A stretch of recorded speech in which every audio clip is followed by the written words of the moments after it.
नमस्कार,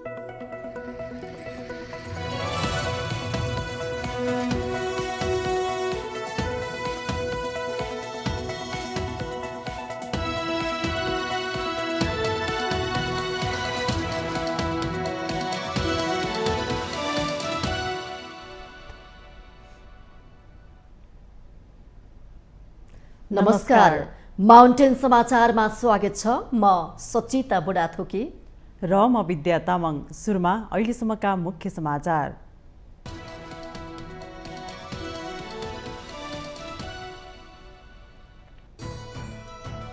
प्रधानमन्त्री पत्नी सीताको राजकीय सम्मानका साथ पशुपति आर्यघाटमा अन्त्येष्टि। प्रचण्डसँगै दुई छोरीले दिए दागबत्ती। शीर्ष नेता तथा कार्यकर्ताको बाक्लो उपस्थिति। प्रधानमन्त्री प्रचण्ड पत्नी दाहालको निधनमा राष्ट्रपति पौडेलद्वारा संवेदना प्रकट। भारतीय प्रधानमन्त्री मोदीद्वारा दुःख व्यक्त। पूर्व राज्यले पनि पठाए प्रतिनिधि। प्रधानमन्त्री प्रचण्ड पत्नी दाहालको निधनले बुधबारका लागि तय राजनीतिक गतिविधि ठप्प। राष्ट्रिय सभा बैठक स्थगित। कांग्रेसले सार्यो केन्द्रीय समिति बैठक। कोसे सरकार विरुद्धको रिटमा अन्तरिम आदेश दिन सर्वोच्चद्वारा अस्वीकार। दीर्घकालीन असर पर्ने निर्णय नगर्न विपक्षीको नाममा अन्तरिम आदेश जारी। लम्पी स्किन महामारीमा क्षति भएका पशु चौपैयाहरूको क्षतिपूर्ति माग गर्दै किसानले दिए धरना। पशु बिमाको भुक्तानी तत्काल गर्न माग। आफ्नो हवाई क्षेत्रको उल्लङ्घन गर्ने अमेरिकी जासुसी विमानहरूलाई खसाल्ने धम्की दिए लगत्तै उत्तर कोरियाद्वारा लामो दूरीको ब्यालिस्टिक क्षेप्यास्त्र परीक्षण। दक्षिणको आपत्ति।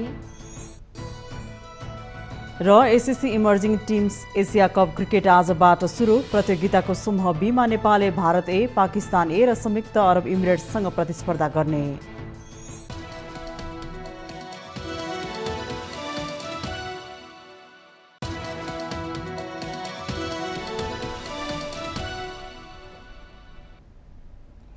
अब समाचार विस्तारमा। प्रधानमन्त्री पुष्पकमल दाहाल प्रचण्ड पत्नी सीता दाहालको राजकीय सम्मानको साथ पशुपति आर्यघाटमा हिन्दू संस्कार अनुसार अन्त्येष्टि गरिएको छ। उहाँको पार्थिव शरीरमा पति पुष्पकमल दाहाल प्रचण्ड र दुई छोरी रेणु र गङ्गाले दागबत्ती दिनुभयो।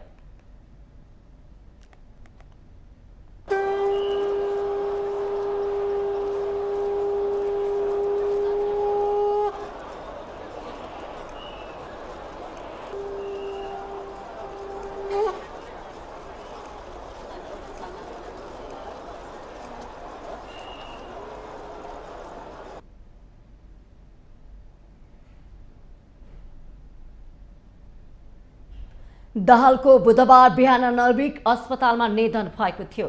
उहाँको पार्थिव शरीरमा नेपाल सरकारको तर्फबाट उप प्रधानमन्त्री पूर्णबहादुर खड्काले राष्ट्रिय झण्डा उडाएर सम्मान प्रकट गर्नु भएको छ। त्यस लगतै नेपाली सेनाको एक टुकुटीले शोक सलामी अर्पण गर्दै स्वर्गीय दाहालप्रति सम्मान प्रकट गरेको थियो।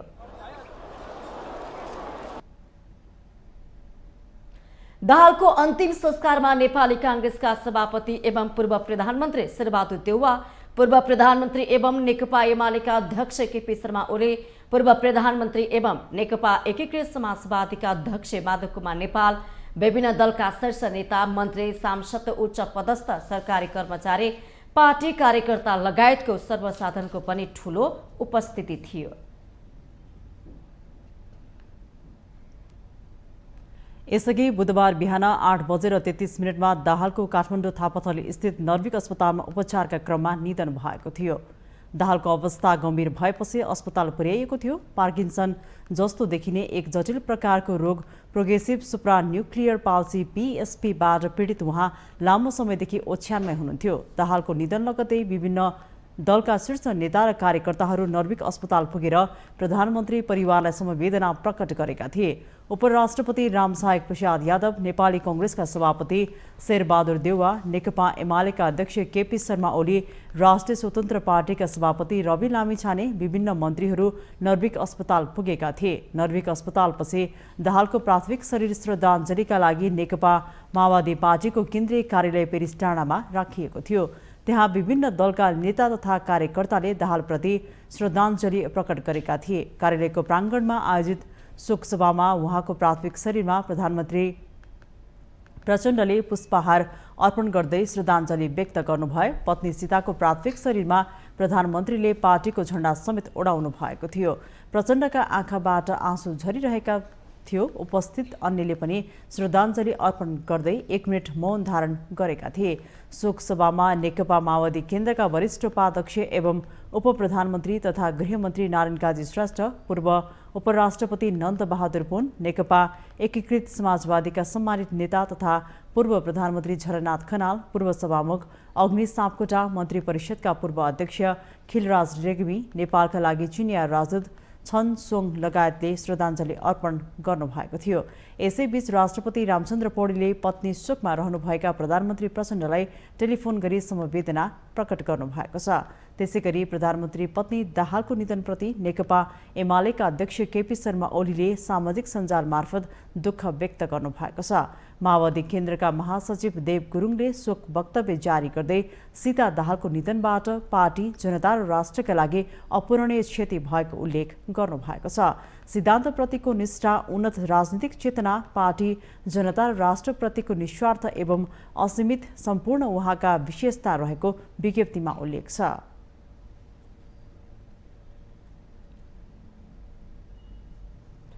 प्रधानमन्त्री प्रचण्ड पत्नी सीता दाहालको निधनमा भारतीय प्रधानमन्त्री नरेन्द्र मोदीले दुःख व्यक्त गर्नु भएको छ। भारतीय प्रधानमन्त्री मोदीले ट्विटर मार्फत सीता दाहालप्रति श्रद्धाञ्जली र दाहालको परिवारमा संवेदना प्रकट गर्नु भएको हो। भारतीय प्रधानमन्त्री मोदीले सीता दाहालको निधनको खबरले मर्माहत भएको समेत बताउनु भएको छ। श्रीमती सीता दाहालको दुःखद निधन भएको खबरले मर्माहत भएको छ। पुष्पकमल दाहालप्रति हार्दिक संवेदना प्रकट गर्दै दिवंगत आत्मालाई चिर शान्ति मिलोस् भनी प्रार्थना गर्दछु, प्रधानमन्त्री मोदीको ट्विटरमा लेखिएको छ। त्यसैगरी पूर्व राजा ज्ञानेन्द्र शाहले सीता दाहालको निधनप्रति श्रद्धाञ्जली व्यक्त गर्नु भएको छ। उहाँले दाहालको निधनमा दुःख व्यक्त गर्दै आफ्ना प्रतिनिधि पशुपति भक्त महर्जनलाई माओवादी केन्द्रको पार्टी कार्यालय पेरिस डाँडामा पठाउनु भएको थियो। पेरिस डाँडामा पुगेर महर्जनले पूर्व राजाको तर्फबाट सीता दाहालप्रति श्रद्धाञ्जली अर्पण गर्दै प्रचण्ड सहित शोकाकुल परिवारमा संवेदना प्रकट गरेको पूर्व राजाका संवाद सचिव मणि पाठकले जानकारी दिनुभएको छ।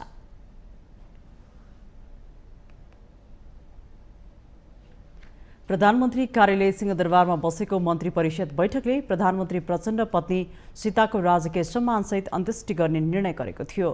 प्रधानमन्त्री प्रचण्ड पत्नी सीता दाहालको निधनपछि सिंहदरबारमा बसेको मन्त्री परिषदको आकस्मिक बैठकले स्वर्गीय दाहालको अन्त्येष्टि राजकीय सम्मानसहित गर्ने निर्णय गरेको हो। अन्त्येष्टिमा नेपाली सेनाको एक टुकडीले सलामी दिने निर्णय भएको पनि सञ्चार तथा सूचना प्रविधि मन्त्री रेखा शर्माले जानकारी दिनुभएको थियो।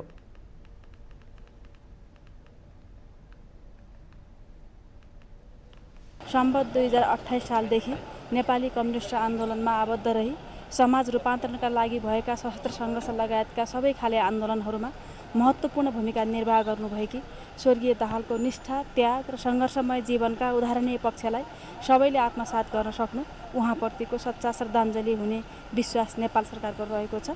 र दोस्रो निर्णयको रूपमा दिवंगत सीता दाहालको अन्त्येष्टिको समयमा राजकीय सम्मान स्वरूप नेपाली सेनाको दुई सेनामुख स्कटपति सहसेनानीको एक टुकडीद्वारा सलामी दिने व्यवस्था मिलाउने पनि निर्णय गरेको छ। मन्त्री परिषद बैठकले दाहालप्रति श्रद्धाञ्जली व्यक्त गरेको छ भने शोक सन्तप्त परिवारजन र शुभेच्छुकप्रति समवेदना प्रकट गरेको छ।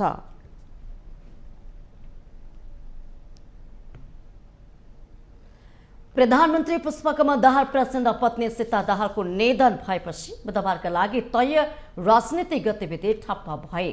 दाहालको निधनपछि बुधबारको लागि निर्धारित राजनीतिक कार्यक्रम पनि स्थगित भएका छन्। बुधबार बिहान 11:01 बोलाइएको राष्ट्रिय सभा बैठक विशेष कारण देखाउँदै बिहिबार बिहान 10 बजेसम्मको लागि स्थगित भएको थियो। विशेष कारण भने पनि प्रधानमन्त्री प्रचण्डकी पत्नी सीता दाहालको निधनपछि बैठक स्थगित गरिएको बुझिएको छ। 4 बजे आज बस्ने भनिएको समाजवादी मोर्चाको बैठक पनि स्थगित भएको थियो। त्यसैगरी अर्को बैठकको मिति पनि तय नभएको एकीकृत समाजवादीका उपाध्यक्ष राजेन्द्र पाण्डेले जानकारी दिनुभएको छ। दाहालको निधनमा काङ्ग्रेसले पनि केन्द्रीय कार्य समिति बैठक स्थगित गरेको छ। बुधबार दिउँसो 1 बजेको लागि बोलाइएको बैठक साउन 2 गतेदेखि बस्ने काङ्ग्रेसले जनाएको छ। चैत्र सत्रमा मन्त्री बनेकाहरूले यस दिन आफ्नो 100 दिनको प्रगति विवरण सार्वजनिक गर्ने कार्यक्रम पनि स्थगित गरेको छ। यस्तै संसदका विषयगत समिति अन्तर्गत अर्थ र उद्योग वाणिज्य तथा उपभोक्ता हित समितिको बैठक पनि स्थगित भयो। अनौपचारिक तथा स्वरोजगार क्षेत्रका श्रमिकलाई समेट्न कार्यक्रमको प्रधानमन्त्री प्रचण्डले बुधबार उद्घाटन गर्ने कार्यक्रम थियो। उक्त कार्यक्रम अर्को मिति नतोकेसम्मको लागि स्थगित भएको छ।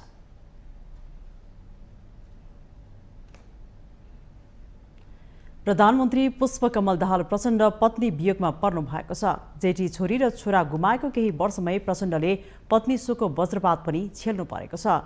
2011 साल असार 21 गते कास्की जिल्लाको हिम्जामा आमा हरिकला पौडेल र बुवा महेश्वर पौडेलको कुखबाट जन्मिएकी सीताको 2026 सालमा प्रचण्डसँग विवाह भएको थियो। एक रिपोर्ट। 10 वर्षीय सशस्त्र द्वन्द्वकालमा प्रचण्ड नाम आम नागरिकका लागि त्रासदी, कौतूहलता र सम्भावनाको एउटा ठूलो पुञ्ज थियो। त्यसबेला सञ्चार जगतमा आएका केही तस्बिर र त्यसमा राखिएको दारी जुङ्गा सहितको मान्छेबारे मानिसहरूका मनमा धेरै खाले बाहवेग उत्पन्न हुनु स्वाभाविक थियो। उनको परिवार र श्रीमतीको विषयमा समेत मानिसहरूले विभिन्न खाले अनुमान र आकलन गर्थे। तर 2063 असार 2 गते तिनै पुष्पकमल दाहाल प्रचण्डसँगै बलुवाटार छिरेपछि सीता दाहाल अर्थात् प्रचण्ड पत्नी सीताबारे आम नागरिकको संशय र कौतूहलता पनि औपचारिक रूपमा सकिएको थियो। निकै उतार चढावपूर्ण जीवन बिताएकी उनै सीता दाहालले बुधबार यस धरतीबाट सधैँका लागि बिदा भइन्। अब प्रचण्डलाई सीताको भौतिक साथ रहने छैन। जेठी छोरी र छोरा गुमाएका प्रचण्डले पत्नीको वियोग पनि झेल्नु परेको छ। 3 पटक मुलुकको प्रधानमन्त्रीको पत्नी भइरहँदा सीता दाहालले आफ्नो पतिको विरासतमा बलुवाटार बस्दा होस् या राजनीतिमा कुनै पनि हस्तक्षेप नगरेको निकटवर्तीहरू सुनाउँछन्। जनयुद्धमा प्रचण्ड सुप्रिम कमान्डर थिए, तर सीता सुप्रिमोको पनि कमान्डर भएर प्रचण्डलाई सहयोगी भूमिका निर्वाह गरेको पाइन्छ। हरेक पतिको सफलतापछि पत्नीको हात हुन्छ भन्ने मान्यतालाई सीता दाहालले प्रचण्डको जीवनमा गरेको योगदानले प्रस्ट्याउने कतिपयको भनाइ छ। कुनै पनि देशलाई केही दिनको लागि सत्तामै आउनुपर्छ भन्ने होइन, बाहिर बसेर पनि उहाँहरूको चाहिँ हिडन हिरोइनको भूमिकाहरू उहाँहरूले नेपाली महिलाहरूले निभाउनुहुन्छ र सम्पूर्ण नेपाली महिलालाई चाहिँ उहाँ चाहिँ प्रेरणाको स्रोत बन्नुहुन्छ। श्रीमानले पाउने, लोग्ने मान्छेले पाउने चाहिँ त सफलताका लागि श्रीमतीहरूको त यसै योगदान त छँदैछ। तर त्यसमध्ये पनि त्यो जनयुद्धको असाध्य उथलपुथलमा पनि उहाँ जसरी सँगै रहनुभयो, हर वखत सँगै रहनुभयो। यसले गर्दाखेरि चाहिँ अरू कैयन मान्छेहरूको भन्दा प्रचण्डजीको व्यक्तित्व निर्माणमा सम्भवतः सीताजीको बढी भूमिका रह्यो होला भन्ने मलाई लाग्छ। उहाँले जुन ढङ्गको शक्तिको नजिक र वरपर रहँदाखेरि पनि त्यसको उन्माद भन्दा एउटा साधारण गृहिणीको रूपबाट, साधारण आमाको रूपबाट र साधारण नेपाली नागरिकको रूपबाट नेपालको हित र कल्याणको निम्ति जुन चिन्तन गर्नुभयो त्यो निश्चित रूपबाट अविस्मरणीय छ। 10 वर्षको अन्तरालमा आफ्नो जीवनका 3 प्रिय मान्छेलाई गुमाउनुको पीडा बुधबार प्रचण्डको अनुहारमा प्रष्ट रूपमा छल्किरहेको देखिन्थ्यो। 10 वर्ष अघि जेठी छोरी र 6 वर्ष अघि एकमात्र छोरा प्रकाश दाहाल गुमाएको पीडाले विक्षिप्त बनेकी सीता दाहाल शारीरिक रूपमा निकै पीडादायी जीवन बिताउँदै आइरहेकी थिइन्। हरेक आमाको लागि पुत्र प्रेम कस्तो हुन्छ भनिरहनु पर्दैन। सीताको जीवनमा प्रकाशको अर्थ अझ बढी थियो। आफ्ना 2 सन्तानको वियोगपछि शिथिल बन्दै गएकी सीताको उपचारका लागि प्रचण्डले भए जति कुनै उपाय बाँकी राखेनन्। बुधबार ती सारा प्रयासले विश्राम लियो। प्रचण्डको परिवार बुधबारबाट आधा भएको छ। एक पिता र पतिका लागि यो अत्यन्तै कठोर र पीडादायी क्षण हो। माउन्टेन टेलिभिजन एचडीका लागि बटुकराज गिरीको रिपोर्ट। नवगठित कोशी सरकार विरुद्ध दायर रिटमा अन्तरिम आदेश दिन सर्वोच्च अदालतले अस्वीकार गरेको छ। बुधबार न्यायाधीश सपना प्रधान मल्लको एकल इजलासले कारण देखाउ आदेश जारी गर्दै अन्तरिम आदेश दिन अस्वीकार गरेको हो। कोशी प्रदेशका मुख्यमन्त्री उद्धव थापा नेतृत्वको सरकार अवैधानिक भन्दै एमालेका तर्फबाट निवर्तमान मुख्यमन्त्री हिक्मत कार्कीले असार 22 गते सर्वोच्च अदालतमा रिट दर्ता गराएको रिटमा यस्तो आदेश आएको हो। नवनिर्वाचित मुख्यमन्त्री उद्धव थापा, प्रदेश प्रमुख परशुराम खापुङ र सभामुख बाबुराम गौतमलाई विपक्षी बनाएर रिटमा सर्वोच्चले विपक्षीहरूको नाममा 7 दिनको समय दिएर साउन 3 गतेभित्र लिखित जवाब पेश गर्न आदेश दिएको छ। आदेशमा उद्धव थापालाई मुख्यमन्त्रीमा नियुक्ति गर्ने सन्दर्भमा पेश भएको प्रस्ताव झिकाउनु भनेको छ। प्रस्तावका सबै कागजात सहित प्रदेश प्रमुखले 21 असारमा गरेको निर्णयको सकल फाइल झिकाउन साथै 7 साउनदेखि यो मुद्दाको निरन्तर सुनुवाई गर्नका लागि पेशी तोक्नु भने अदालत प्रशासनलाई आदेश दिएको छ। कोशिका सभामुखले 28 पुस 2079 मा आफू राजनीतिक दलमा आबद्ध नभएको भने घोषणा गरेको, तर बहुमतको सरकारको लागि गरेको आह्वानमा भएको दाबी पेश गर्दा हस्ताक्षर गरेको भन्दै सर्वोच्च अदालतले संविधान प्रतिकूल सरकार गठन भएको भन्ने प्रश्न जोडेकाले दीर्घकालीन असर पर्ने काम नगर्न पनि अन्तरिम आदेश दिएको हो।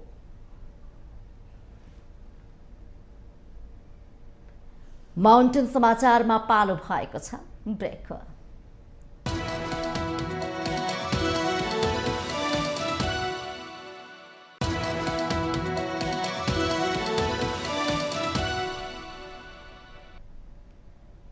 ब्रेकपछि स्वागत छ। अब बाँकी समाचार। काठमाडौँ महानगरपालिकाका मेयर बालेन्द्र शाह विरुद्ध महानगरपालिकाको कार्यालय अगाडि इनफ इज इनफले विरोध प्रदर्शन गरेको छ। इनफ इज इनफ समूहले मेयर शाहसँग ठेलागाडा लगायतका साना व्यापारीहरूको उचित व्यवस्थापन गर्न माग गर्दै विरोध प्रदर्शन गरेको हो। सो समूहले मेयर शाहले महानगरभित्र व्यापार गर्ने साना व्यापारीहरूको व्यवस्थापन गर्नुपर्ने माग राखेको छ। जीविकोपार्जनका लागि साना व्यापार गर्नेहरूमाथि भएको ज्यादती विरुद्ध प्रदर्शन गरिएको उनीहरूको भनाइ छ। प्रदर्शनकारीहरूले संविधानले बाँच्न पाउने अधिकार र मानव अधिकारको कुरालाई समेत मेयर शाहले हनन गरेको आरोप लगाएका छन्।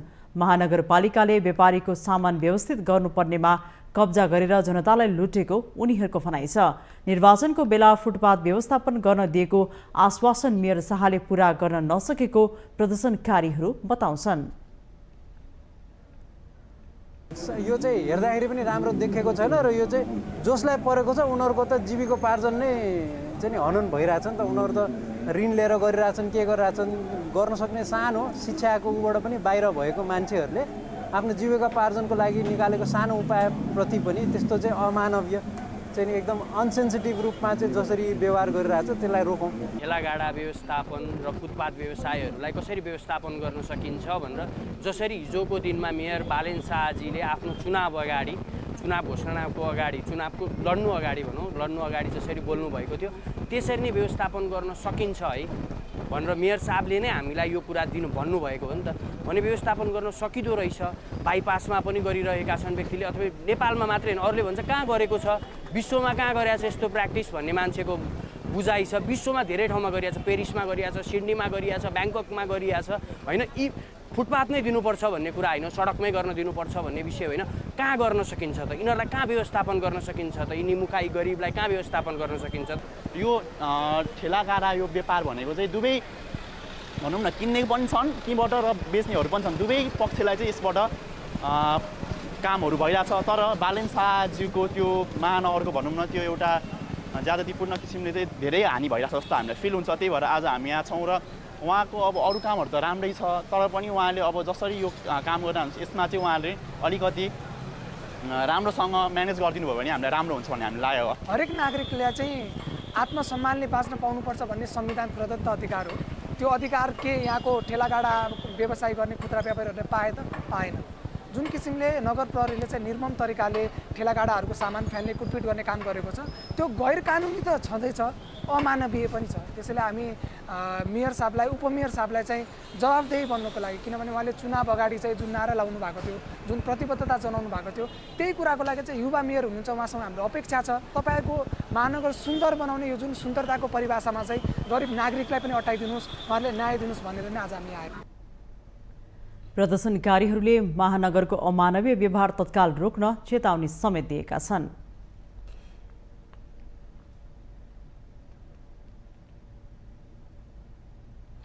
ललिता निवास प्रकरणमा प्रहरीले समर्जन कम्पनीका तत्कालीन सहायक लेखापाल विनोद पौडेललाई पक्राउ गरेको छ। केन्द्रीय अनुसन्धान ब्युरो CIB ले बुधबार पौडेललाई काठमाडौँको गोकर्णेश्वरबाट पक्राउ गरेको SSP दिनेश आचार्यले बताउनु भएको छ। यो सँगै उक्त प्रकरणमा पक्राउ पर्नेको संख्या 17 पुगेको छ। मंगलबार मात्रै CIB ले 4 जनालाई पक्राउ गरेको थियो। भौतिक योजना मन्त्रालयका तत्कालीन senior division engineer Balkrishna Shrestha, भूमि व्यवस्था विभागका तत्कालीन महानिर्देशक रुद्रप्रसाद श्रेष्ठ, तत्कालीन मालपोत कार्यालयका नायब सुब्बा युवराज पौडेल र खरिदार नारायण दास मिश्र पक्राउ परेका थिए। यो प्रकरणमा संलग्न रहेको आरोपमा प्रहरीले सञ्चार सूचना तथा प्रविधि मन्त्रालयका बहाल बाला सचिव कृष्णबहादुर राउत, समरजङ कम्पनीका तत्कालीन प्रमुख लोकहरि घिमिरे, समरजङ कम्पनीका तत्कालीन प्रमुख रमेश कुमार पोखरेल, नक्कली मोही देवनारायण महर्जन, तत्कालीन नापी अधिकृत ध्रुव अर्याल, भाटभटिनी सुपरमार्केटका सञ्चालक मेनबहादुर गुरुङ, पूर्व निर्वाचन आयुक्त सुधीर कुमार शाह, धर्मप्रसाद गौतम र गोपाल कार्कीलाई पक्राउ गरिसकेको छ। काठमाडौँ महानगर वडा नम्बर 5 का तत्कालीन वडा सचिव शिवजी भट्टराई, नक्कली मोही बाबुराज महर्जन र तत्कालीन नापी कार्यालयमा रहेका घमान कुमार कार्की पनि पक्राउ परेका छन्। अहिले उनीमाथि प्रहरी संगठित अपराध कसुरमा अनुसन्धान गरिरहेको छ। ब्युरोले यसअघि पनि लामो अनुसन्धान गरे पनि अदालतमा मुद्दा दर्ता गर्न सकेको थिएन।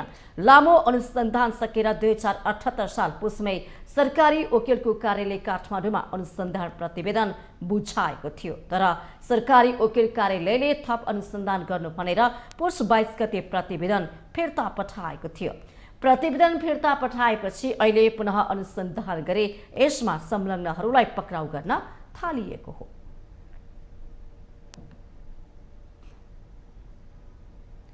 सर्वोच्च अदालत बार एसोसिएसनले प्रधान न्यायाधीश पद रिक्त हुनुभन्दा 1 महिना अघि नै अर्को प्रधान न्यायाधीश नियुक्तिको सिफारिस गर्नुपर्ने संवैधानिक प्रावधान सम्झाएको छ। प्रधान न्यायाधीश हरिकृष्ण कार्कीको पदावधि 20 साउनमा पूरा हुने भएपछि सर्वोच्च अदालत बारले पद रिक्त हुनुभन्दा 1 महिना अघि नै अर्को नियुक्तिको सिफारिस गर्नुपर्ने संवैधानिक प्रावधान सम्झाएको हो। सर्वोच्च बारको बुधबार बसेको कार्य समिति बैठकले उक्त संवैधानिक प्रावधान स्मरण गराउँदै छिटो प्रधान न्यायाधीश नियुक्ति सिफारिस गर्न आग्रह समेत गरेको छ। संविधानको धारा 284 को उपधारा 3 मा संवैधानिक परिषदले प्रधान न्यायाधीश वा संवैधानिक निकाय कुनै प्रमुख वा पदाधिकारीको पद रिक्त हुनुभन्दा 1 महिना अगावै यस संविधान बमोजिम नियुक्तिका लागि सिफारिस गर्नुपर्नेछ भन्ने व्यवस्था छ। यो व्यवस्था अनुसार 20 असारभित्रै संवैधानिक परिषदले प्रधान न्यायाधीश नियुक्ति सिफारिस गर्नुपर्ने भए पनि हालसम्म त्यसो हुन सकेको छैन। सर्वोच्च बारले जारी गरेको विज्ञप्तिमा संवैधानिक व्यवस्था अनुसार बहालवाला सम्माननीय प्रधान न्यायाधीशज्यूको कार्यकाल मिति 2080-4-20 मा सकिनु 1 महिना अगावै भावी प्रधान न्यायाधीशको नियुक्तिका लागि सिफारिस गरिसक्नुपर्ने दायित्व संवैधानिक परिषदको हुँदा संवैधानिक व्यवस्था अनुसार भावी प्रधान न्यायाधीशको नियुक्तिका लागि सिफारिस गर्नुहुन आग्रह गरिएको छ। प्रधान न्यायाधीश र संवैधानिक आयोगका प्रमुख र पदाधिकारी नियुक्ति सिफारिस गर्ने निकाय संवैधानिक परिषद प्रधानमन्त्रीको अध्यक्षतामा 6 सदस्यीय हुन्छ।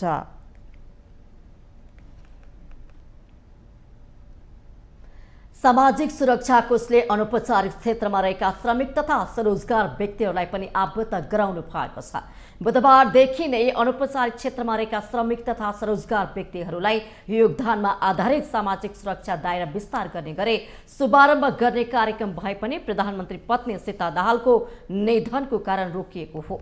योगदानमा आधारित सामाजिक सुरक्षाको दायरा विस्तार गरी स्वरोजगार र अनौपचारिक क्षेत्रमा रहेका व्यक्तिहरूको कोषमा आबद्धता गराउने प्रक्रिया छिट्टै थाल्ने सामाजिक सुरक्षा कोषका कार्यकारी निर्देशक कपिलमणि ग्योवालीले बताउनु भएको छ। उहाँले अनौपचारिक क्षेत्रमा रहेका र स्वरोजगार श्रमिकहरूबारे योगदानमा आधारित सामाजिक सुरक्षा योजना सञ्चालन कार्यविधि सरकारले स्वीकृत गरेको पनि जानकारी दिनुभएको छ। सरकारले तोकेको पारिश्रमिकलाई आधार मानेर त्यसमा योगदान गर्ने स्वरोजगार श्रमिकलाई पारिश्रमिकको 31% हुन आउने रकम कोषमा जम्मा गर्न पाउने ग्योवालीको भनाइ छ। यसलाई आधार मानेको छौँ हामीले कोषमा योगदान गर्ने, यो योगदानमा आधारित हो हैन। स्वरोजगारमा रहेका व्यक्तिहरूको लागि न्यूनतम आधारभूत पारिश्रमिकको 31%ले हुन आउने रकम कोषमा जम्मा गर्ने र त्यसको 3 गुणासम्म बढीमा चाहिँ त्यो रकम जम्मा गर्न सक्ने व्यवस्था गरेको छ। र त्यो व्यवस्था अन्तर्गत चाहिँ उहाँहरूलाई औषधि उपचार, स्वास्थ्य, मातृत्व सुरक्षा, दुर्घटना अशक्तता, आश्रित परिवार सुरक्षा योजना लगायत 60 वर्षपछि बाँचुन्जेल यो पेन्सनको व्यवस्था गरेको छ। कार्यकारी निर्देशक युवालीले कोषले पालिकाहरूसँग सम्झौता गर्ने बताउनु भएको छ। ललितपुरको बागमती गाउँपालिका दुग्ध उत्पादक किसानहरू सामाजिक सुरक्षामा आबद्ध हुने प्रक्रिया अघि बढेको भन्दै औपचारिक क्षेत्रका श्रमिकहरूको अनिवार्य आबद्धता अनुसार अनिवार्य आबद्धता गर्ने कानुनी प्रक्रिया र श्रमिकलाई दिनुपर्ने सेवा सुविधामा कोष प्रतिबद्ध रहेको बताउनु भएको छ। यो जुन कानुनी प्रक्रियाहरू छ अथवा योगदानकर्ता मैत्री सेवा सुविधाहरू उपलब्ध गराउने कुरा छ, त्यसमा चाहिँ कोष प्रतिबद्ध छ। तर अनौपचारिक क्षेत्रमा रहेका श्रमिक र स्वरोजगारमा रहेका व्यक्तिहरूको लागि सामाजिक सुरक्षा योजनाहरू अनिवार्य होइनन्। उहाँले अनौपचारिक क्षेत्रमा श्रमिक र स्वरोजगारमा रहेका श्रमिकको लागि योगदानमा आधारित सामाजिक सुरक्षामा आबद्धता अनिवार्य नभएको प्रश्न पार्नुभयो। लम्पी स्किन रोगको महामारीमा क्षति भएका पशु चौपायाहरूको उचित क्षतिपूर्ति सहितको माग गर्दै पीडित किसानहरूले धरना दिएका छन्। बुधबार ललितपुरको हरिहर भवन स्थित पशु सेवा विभाग परिसरमा पुगेर उनीहरूले आफूहरूको माग सम्बोधन गर्न दबाव स्वरूप 1 घण्टा धरना दिएका हुन्। यो रोग तत्काल नियन्त्रण गर्न र पीडित किसानलाई तत्काल राहतको व्यवस्था गर्न आफूहरूले सरकारलाई बाध्य बनाउने गरी आन्दोलनको कार्यक्रम सुरु गर्नु परेको अखिल नेपाल किसान महासङ्घकी उपमहासचिव सरिता भुषालले बताउनुभयो।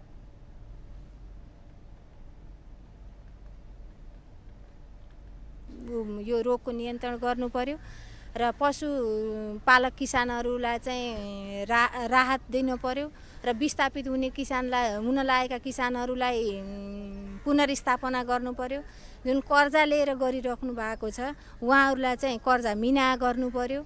भ्याक्सिन चाहिँ पर्याप्त मात्रामा भ्याक्सिनको व्यवस्था गर्नु पर्यो र प्राविधिक चाहिँ किसानका घर घरमा पुग्नु पर्यो। सरकारले यति छ उति छ हामीसँग यस्तो पर्याप्तता छ भनेर आलटाल गरेर भएन।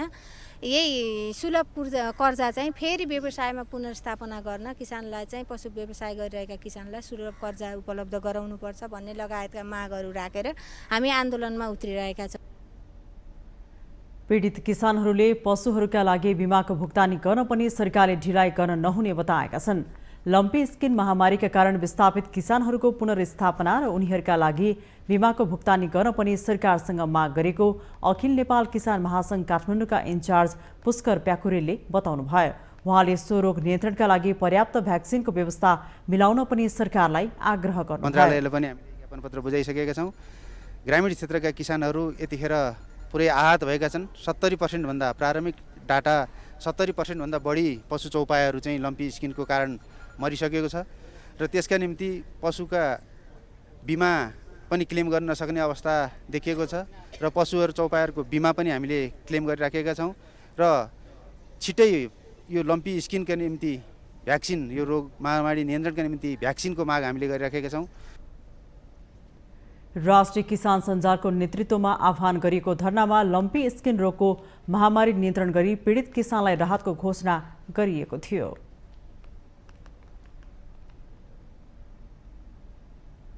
माउन्टेन समाचारमा पालो भएको छ अर्को ब्रेकको।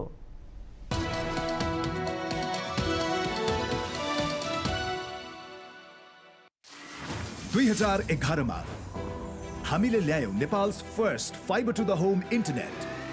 2016 मा नेपाल's फर्स्ट IPTV सँगै हामीले ल्यायौं टिभी हेर्ने स्मार्ट तरिका र अब हामी ल्याउँदै छौं for the first time in Nepal the latest XGS FiberTech enabled multi-gig internet connection ताकि तपाईको extreme aspirations and imaginations are powered by extreme performance and reliability. Available now with speeds of 2 Gbps. Firenet XGS Extreme.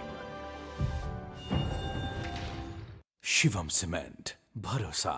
Atut Sambandhako.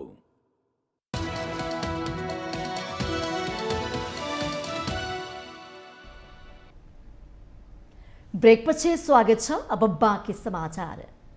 Doctor Baburam Bhattarai नेतृत्वको नेपाल समाजवादी पार्टीले संगठन निर्माण र विस्तार अभियान साउन 1 गतेदेखि 6 महिनासम्म सञ्चालन गर्ने भएको छ।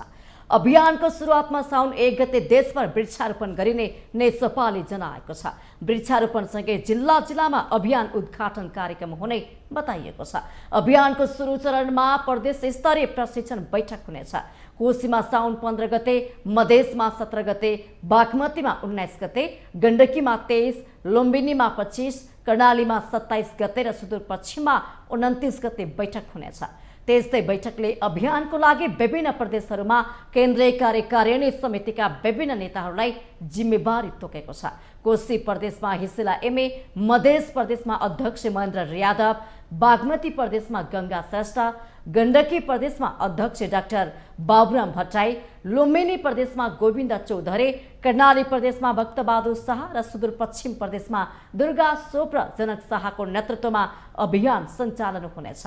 त्यसैगरी अभियानको प्रभावकारिता अनुगमन गर्न समिति बनाइएको छ। राजनीतिक समिति सदस्य महेन्द्र श्रेष्ठको नेतृत्वमा अनुगमन समिति बनेको हो।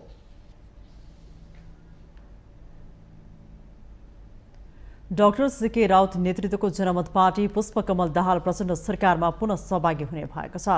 प्रधानमन्त्री दाहालको आग्रहमा जनमतले प्रतिनिधि सभा सदस्य अनिता देवीलाई मन्त्रीको रूपमा सिफारिस गरेको हो। सरकारमा सहभागी हुने निर्णय अनुसार जनमतले मन्त्रीको रूपमा प्रतिनिधि सभा सदस्य अनिता देवीको नाम पठाएको हो। मन्त्रालय भने प्रधानमन्त्रीले नै मिलाउने जनमत पार्टीले जनाएको छ। मंगलबार बिहान अध्यक्ष राउत र प्रधानमन्त्री दाहाल बीचको भेटघाटपछि जनमत सरकारमा जाने निर्णयमा पुगेको हो। यसअघि जनमतले अब्दुल खानलाई मन्त्री बनाएर पठाएको थियो। उद्योग वाणिज्य तथा आपूर्ति मन्त्रालय दावी गरेको जनमतलाई खानेपानी मन्त्रालय जिम्मा लगाएपछि असन्तुष्ट जनमत पार्टीले केही समयपछि सरकार नै छाडेको थियो।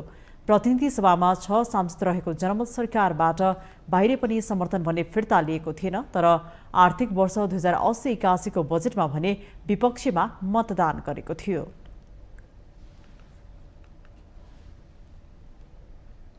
ट्राफिक प्रहरीले काठमाडौँ उपत्यकाभित्र सवारी नियम उल्लङ्घन गर्ने 8,76,141 सवारी साधनलाई कारबाही गरेको छ। काठमाडौँ उपत्यका ट्राफिक प्रहरी कार्यालयको टोलीले चालू आर्थिक वर्षमा काठमाडौँ, भक्तपुर र ललितपुरमा ट्राफिक नियम उल्लङ्घन गर्ने सवारी साधनलाई कारबाही गरेको हो। कार्यालयका प्रवक्ता प्रहरी वरिष्ठ उपरीक्षक राजेन्द्र प्रसाद भट्टले ट्राफिक नियम उल्लङ्घन गर्ने सवारी साधनलाई कारबाही गरेको बताएको छ। कारबाही गरेका मध्ये लेनमा 38,362, मादक पदार्थ सेवन गरी सवारी साधन चलाउने 53,064, रातो बत्ती बलेको बेला सवारी साधन चलाउने 28,932 सवारी साधन कारबाहीमा परेका छन्। यस्तै तीव्र गतिमा 56,524, जथाभावी पार्किङ गर्ने 1,36,039, आरक्षण सिट प्रयोग नगर्ने 736, त्यसैगरी जथाभावी हरन बचाउने 14,447, लागू पदार्थ सेवन गरी सवारी साधन चलाउने 148 र ओभरलोड प्रयोग गर्ने 16,485 सवारी साधन छन्। उपत्यका ट्राफिक प्रहरी कार्यालयबाट काठमाडौँ उपत्यकाको सवारी साधन व्यवस्थापनको लागि प्रहरी नायब महानिरीक्षकको नेतृत्वमा 1,800 भन्दा बढी ट्राफिक प्रहरी परिचालन गरिएको छ। हाल देशभर 30 लाख भन्दा बढी सवारी साधन सञ्चालनमा छन्। तीमध्ये काठमाडौँ उपत्यकामा मात्र 12 देखि 15 लाख सवारी साधन सञ्चालनमा रहेको अनुमान छ।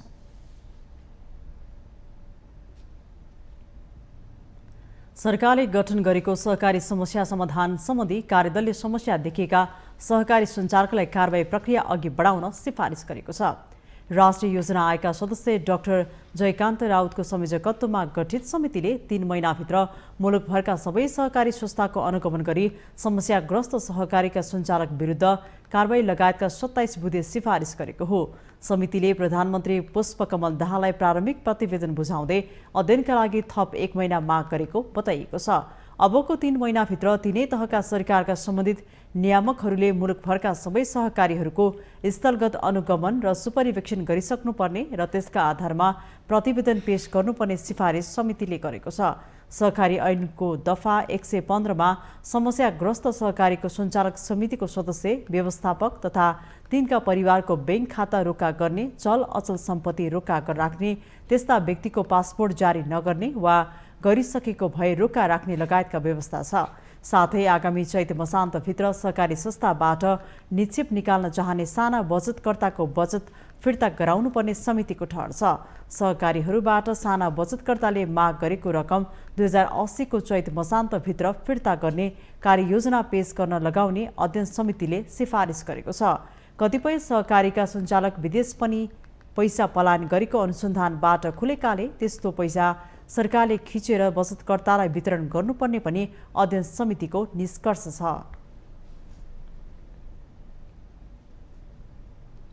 आन्दोलनरत विद्यालय कर्मचारी र सरकार बीच सहमति भएको छ। विद्यालय कर्मचारीहरूले राखेको 5 बजे माग सम्बोधन गर्ने विषयमा सहमति भएसँगै आन्दोलन गर्दै विद्यालय कर्मचारीहरूले आन्दोलनका कार्यक्रम फिर्ता लिएका छन्। शिक्षा विज्ञान तथा प्रविधि मन्त्रालयले उनीहरूको माग सम्बोधन गर्ने गरे सहमति नेपाल विद्यालय कर्मचारी परिषदले जनाएको छ। सहमति अनुसार माग पूरा गराउन अर्थ मन्त्रालयलाई लेखी पठाउने समेत निर्णय गरिएको छ। सहमति अनुसार विद्यालय कर्मचारीको तलबमान कायम गर्ने विषयलाई संघीय शिक्षा ऐनमा समावेश गरिने भएको छ। ऐन बनाउन सरकारले संसदको यही अधिवेशनमा विधेयक पेश गर्ने र ऐनमै तलबमान उल्लेख गरिनेछ। तलबमान तयकर्ता लेखापाललाई खरिदार सरह र कार्यालय सहायकलाई श्रेणीविहीन सरहको सुविधा हुने सहमति भएको छ। वार्ता समितिले सहमतिको प्रतिवेदन शिक्षा सम्बन्धी अशोक कुमार राईलाई बुझाएको छ। मन्त्रालयले शिक्षा तथा मानव स्रोत विकास केन्द्रका महानिर्देशक चूडामणि पौडेलको नेतृत्वमा वार्ता समिति गठन गरेको थियो। पारिश्रमिकमा काम गर्नु परेको सर्वोच्च अदालतको आदेश बमोजिम कर्मचारीको सेवा शर्त सुविधा उल्लेख गरी सर्भिस ल बनाई कार्यान्वयन गर्न माग गर्दै जेठ 20 गतेदेखि आन्दोलन गर्दै आएका थिए।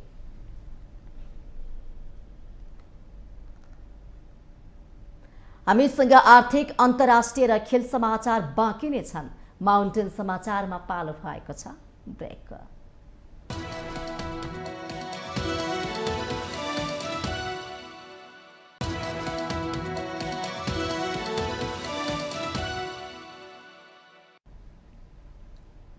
ब्रेकपछि पुनः स्वागत छ। अब पालो आर्थिक समाचारको। आर्थिक समाचारको साथमा जगदम्बा सुपर साइन तथा ग्याल्बा प्लस जीवनभरको भरोसा। रिद्धि सिद्धि सिमेन्ट रोबोटिक ल्याबमा बनेको स्मार्ट सिमेन्ट।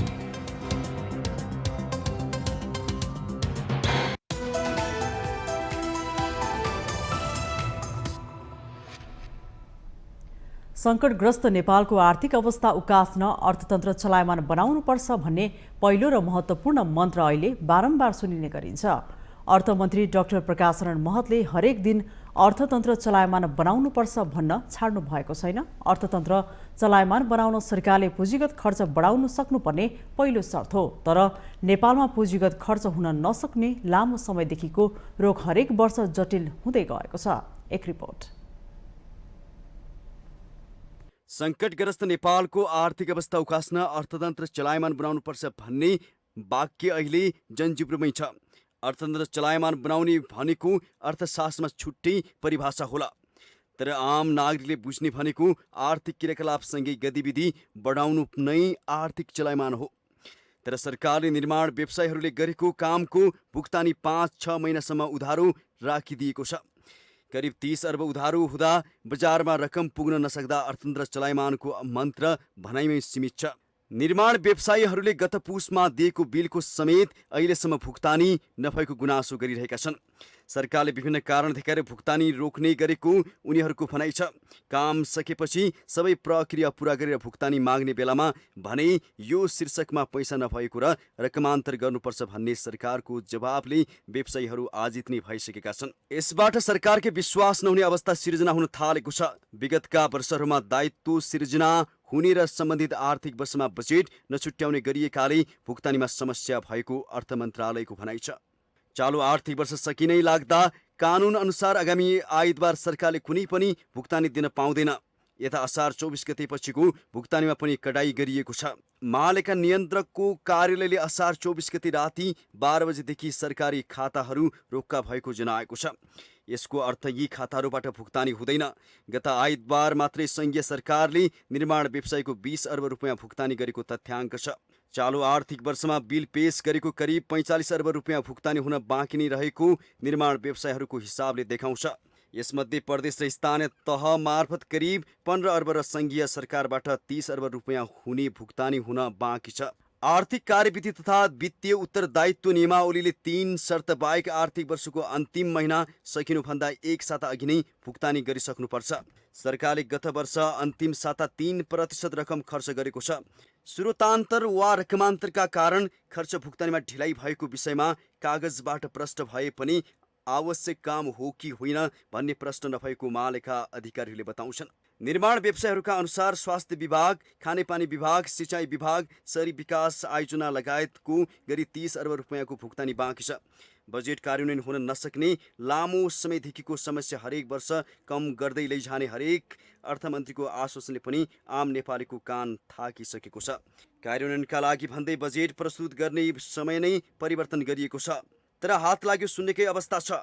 अब पनि यी लगायतका अर्थतन्त्रलाई जगेटेर बसेका सबै समस्या निर्मूल हुन नसके आम नेपालीका लागि विकास र समृद्धि दिवा सपनामै सीमित हुनेछ। अब पालो अन्तर्राष्ट्रिय समाचारको।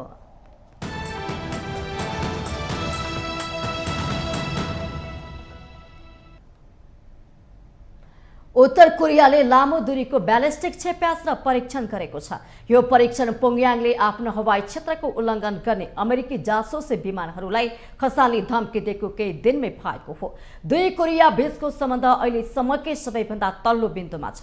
दुई पक्षीय कूटनीतिक अवरुद्ध भएको छ। उत्तर कोरियाली नेता किम जोङ उनले सामरिक एवं आणविक लगायतका हतियार विकासको लागि आह्वान गर्नु भएको छ। नेता किमको आह्वानको जवाफमा सोल र वासिङटनले सुरक्षा सहयोगलाई बढाएका छन्। यदि प्योङयाङले अमेरिका र उसका सहयोगीहरू विरुद्ध आणविक हतियार प्रयोग गरेमा उत्तर कोरियालाई आणविक हतियारले नै जवाफ दिएर वर्तमान सरकारको अन्त्य गराउने प्रण अमेरिकाले गरेको छ। दक्षिण कोरियाको सेनाले बुधबार प्योङयाङ क्षेत्रबाट परीक्षण गरेको लामो दूरीको ब्यालिस्टिक मिसाइल पत्ता लगाएको बताएको छ। ब्यालिस्टिक क्षेप्यास्त्रलाई उचाइमा प्रक्षेपण गरिएको थियो र पूर्वी सागरमा खस्नु अघि 1000 किलोमिटर उडेको दक्षिण कोरियाका संयुक्त सेना प्रमुखले भनेका छन्।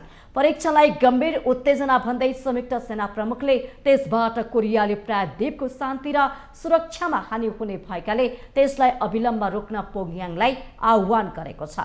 संयुक्त राष्ट्र संघले निश्चित गरेका गतिविधि उत्तरले गरेकोमा त्यसको निन्दा गरिएको छ। यो साता विश्वको औसत तापक्रमले यसअघिका सबै रेकर्ड तोडेको छ। यसअघि विश्वको दैनिक औसत तापक्रम सबैभन्दा धेरै सन् 2016 अगस्त 14 मा भएको थियो। त्यति बेला विश्वको दैनिक औसत तापक्रम 16.92 डिग्री सेल्सियस मापन भएको थियो। तर यो रेकर्ड साता भने उक्त रेकर्ड ब्रेक गर्दै विश्वको औसत तापक्रम 17.18 डिग्री सेल्सियससम्म पुगेको छ। एक रिपोर्ट।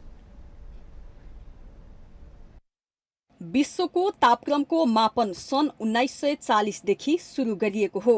तापक्रम मापन गर्न थालेदेखि मात्र नभई केही दिन अघि जुलाई 4 मा 1,25,000 वर्ष पछिकै सबैभन्दा तातो दिन भएको विज्ञहरूले दावी गरेका छन्। उक्त दिन विश्वको औसत तापक्रम 17.18 डिग्री सेल्सियस पुगेको हो। बेलायतको ग्रान्थाम इन्स्टिच्युटले आफूहरूको एक डेटा मोडलमा यो तापक्रम 1,25,000 वर्षकै सबैभन्दा बढी भएको देखिएको दावी गरेको छ। वैज्ञानिकहरूले यो वर्ष अझै तापक्रम बढ्ने चेतावनी दिएका छन्। यस वर्ष उत्तरी मेक्सिको र अमेरिकाको दक्षिणी राज्यहरूमा हिट वेभ समेत चलेको थियो। भारतमा हिट वेभका कारण 44 जना मानिसको मृत्यु भइसकेको छ भने दक्षिण पूर्वी एसियाली मुलुक र चीनमा पनि तापक्रमले नयाँ रेकर्डहरू बनाइरहेका छन्। गत जुन महिना अहिलेसम्मकै सबैभन्दा तातो महिना बनेको बेलायती अधिकारीहरूले बताएका छन्। बेलायतमा सन् 1884 देखि तापक्रम मापन सुरु गरिएको हो। जलवायु वैज्ञानिकहरूले हरित गृह ग्यासको उत्सर्जन निरन्तर जारी रहेकाले वैज्ञानिकहरूले अनुमान गरे अनुसार नै विश्वको तापमान बढिरहेको बताएका छन्। 19औं शताब्दी यता विश्वको सरदर तापक्रम 2 डिग्री फरेनहाइटले बढेको छ। जैविक इन्धनको प्रयोग र वन विनाश नरोकेसम्म तापक्रम बढ्ने क्रम जारी रहने बताइएको छ। मानवीय गतिविधिसँगै प्रशान्त महासागरमा हुने एल लिनो प्रणाली पनि यस वर्षको गर्मीमा उत्तरी गोलार्धमा तापक्रम बढाउने एक प्रमुख कारण बनेको छ। प्रशान्त महासागरमा ला लिना प्रणाली हुँदा तापक्रम कम हुने र एल लिनो प्रणाली हुँदा तापक्रम बढ्ने हुन्छ। प्रशान्त महासागरमा अस्वाभाविक रूपमा 3 वर्षदेखि लगातार एल लिनो भइरहेकाले तापक्रम तीव्र रूपमा बढिरहेको जलवायु वैज्ञानिकहरूको भनाइ छ। एल निलो अझै विकास भइरहेको र आगामी डिसेम्बरदेखि 2024 जनवरीमा मात्र यो उत्कर्षमा पुग्ने भएकाले औसत तापक्रम अझै बढ्न सक्ने अनुसन्धानकर्ताहरूले बताएका छन्। यसको अर्थ अर्को वर्ष तापक्रममा अझ बढी वृद्धि हुने देखिएको छ। माउन्टेन टेलिभिजन एचडीका लागि अन्तर्राष्ट्रिय समाचार एजेन्सीहरूको सहयोगमा प्रमिला भण्डारीको रिपोर्ट। अब पालो खेल समाचारको।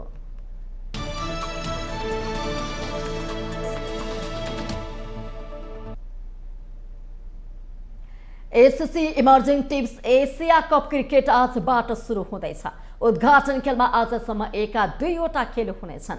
आज घरेलु टोली श्रीलङ्का र ए र बङ्गलादेशको ए बीच प्रतिस्पर्धा हुनेछ। आज यही समयमा अफगानिस्तानको ओमानको सामना गर्नेछ। यो प्रतियोगिताको समूह बीमा नेपाली भारतको ए टोली पाकिस्तानको ए टोली र संयुक्त अरब इमिरेट्ससँग प्रतिस्पर्धा गर्नेछ। हेरौँ यो रिपोर्ट।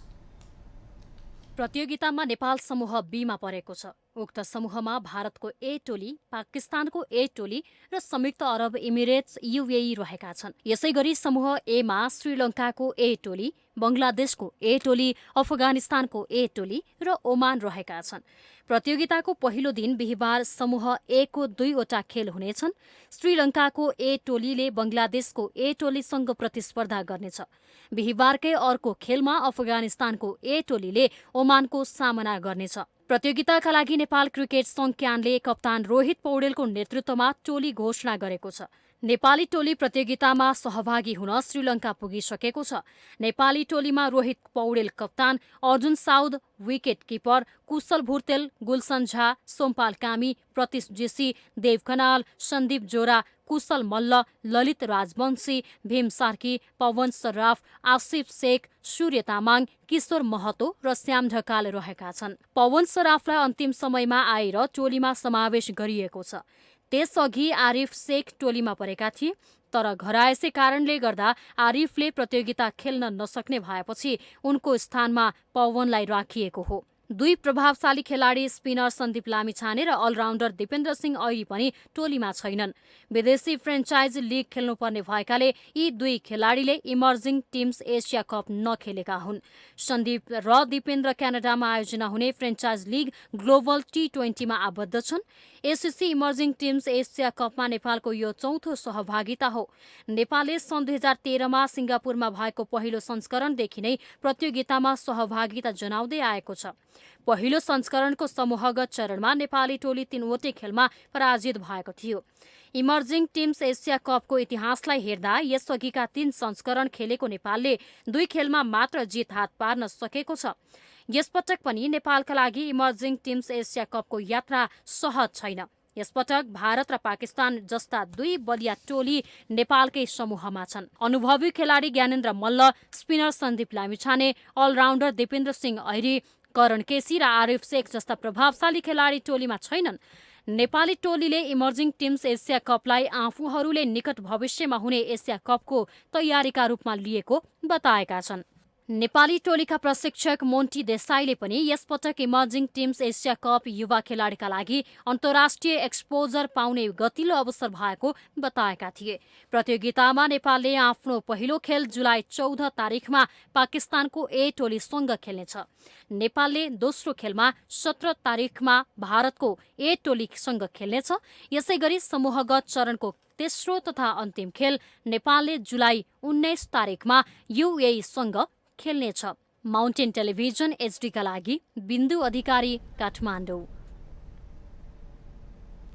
एसियाली खेलकुदको तयारीमा रहेको नेपाली महिला फुटबल टोलीले बङ्गलादेश विरुद्ध 2 मध्ये पहिलो मैत्रीपूर्ण खेल आज खेल्दैछ।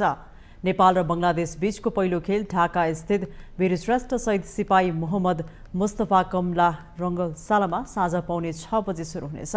मंगलबार बङ्गलादेश पुगेको नेपाली टोलीले बुधबार अभ्यास खेल खेलेको हो। गत वर्ष भदौमा काठमाडौँमा सम्पन्न साफ च्याम्पियनसिपको फाइनलपछि नेपाल र बङ्गलादेशले एक अर्काको सामना गर्दैछन्। पहिलो पटक साफ च्याम्पियनसिपको उपाधि जित्ने क्रममा बङ्गलादेशले नेपाललाई 3-1 ले हराएको थियो। नेपाल त्यसको बदला लिने दाउमा रहेको छ। नेपालले अहिलेसम्म साफ च्याम्पियनसिप जित्न सकेको छैन।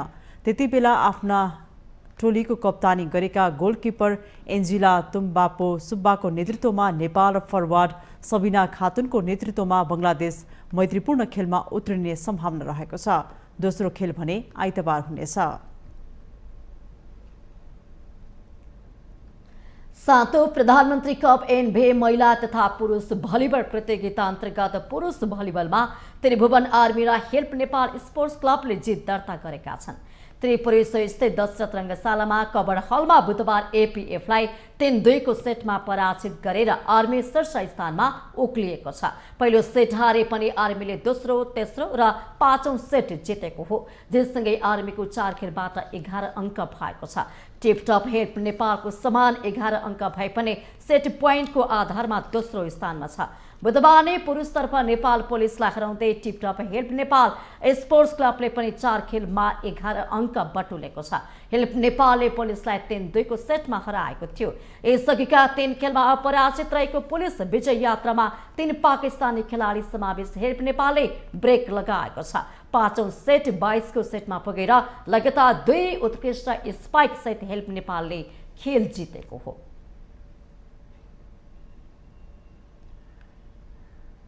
माउन्टेन समाचारमा पालो भएको छ ब्रेकको।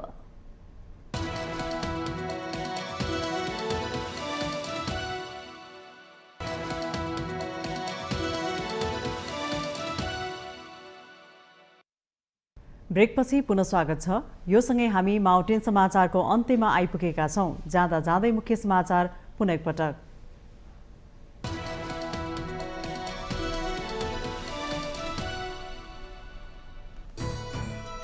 प्रधानमन्त्री पत्नी सीताको राजकीय सम्मानका साथ पशुपति आर्यघाटमा अन्त्येष्टि। प्रचण्डसँगै 2 छोरीले दिए दागबत्ती। शीर्ष नेता तथा कार्यकर्ताको बाक्लो उपस्थिति। प्रधानमन्त्री प्रचण्ड पत्नी दाहालको निधनमा राष्ट्रपति पौडेलद्वारा संवेदना प्रकट। भारतीय प्रधानमन्त्री मोदीद्वारा दुःख व्यक्त। पूर्व राजाले पनि पठाए प्रतिनिधि। प्रधानमन्त्री प्रचण्ड पत्नी दाहालको निधनले बुधबारका लागि तय राजनीतिक गतिविधि ठप्प। राष्ट्रिय सभा बैठक स्थगित। कांग्रेसले सार्यो केन्द्रीय समिति बैठक। कोशी सरकार विरुद्धको रिटमा अन्तरिम आदेश दिन सर्वोच्चद्वारा अस्वीकार। दीर्घकालीन असर पर्ने निर्णय नगर्न विपक्षीको नाममा अन्तरिम आदेश जारी। लम्पी स्किन महामारीमा क्षति भएका पशु चौपैयाहरूको क्षतिपूर्ति माग्दै किसानले दिए धरना। पशु बिमाको भुक्तानी तत्काल गर्न माग।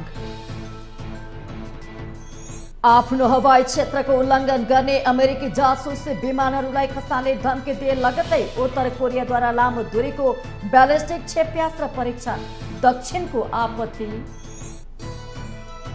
र ACC emerging teams Asia Cup cricket आजबाट सुरु। प्रतियोगिताको समूह बीमा नेपालले भारत ए र पाकिस्तान ए र संयुक्त अरब इमिरेट्ससँग प्रतिस्पर्धा गर्ने।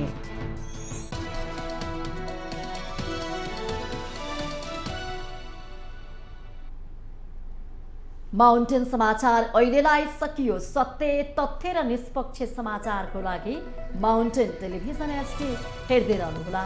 नमस्कार।